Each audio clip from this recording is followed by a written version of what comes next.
आइए हल करने की कोशिश करते हैं 3 ज़रब 32 को। और मैं इसे दोबारा लिखना चाहूँगा, ये एक तरीका है इसे हल करने का।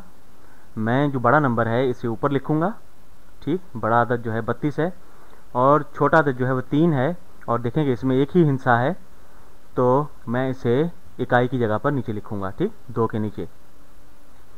अब जो है हमारी ज़रब की निशान जो है इसे भी नहीं भूलना है, ये मैं लगा दूंगा जो। और ये इसी तरह है कि 32 ज़रब 3 जो कि बराबर है 3 ज़रब 32 के, ठीक। तो अब जो है इसे हल करते हैं। इसका एक तरीका है ये, इसे करने का मैं बताऊंगा आपको कि ये कैसे काम करता है। तो यहाँ पर जो 3 है नीचे, इसे हम ऊपर वाले दोनों हिस्सों से ज़रब देंगे बारी बारी। पहले हम 3 को 2 से ज़रब देंगे जो कि इकाई की जगह पर है, और 3 ज़रब 2 जो है हमारे पहाड़ों के 3 का पहाड़ा जो है, अगर आपको याद है तो आप इसे कर सकते हैं, 3 दूनी 6 होता है।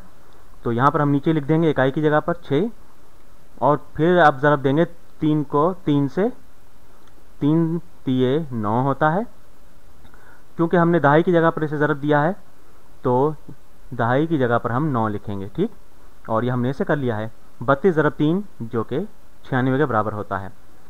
और मैं चाहूँगा कि आप इसके बारे में सोचेंगे किस तरह काम करता है, और मैं थोड़ा सा आपको जो है इशारा दूंगा इसके बारे में। 3 ज़रब 32 जो है इसी तरह है कि हम कहें कि 3 ज़रब 30 जमा 3 ज़रब 2। अगर आप इस तरह देखें इसे, तो हमने यहाँ पर इसी तरह किया है। 3 ज़रब 2 6 के बराबर है, 3 ज़रब 30 90 के बराबर है। इन्हें इकट्ठा करें तो 96 हो जाता है, ठीक।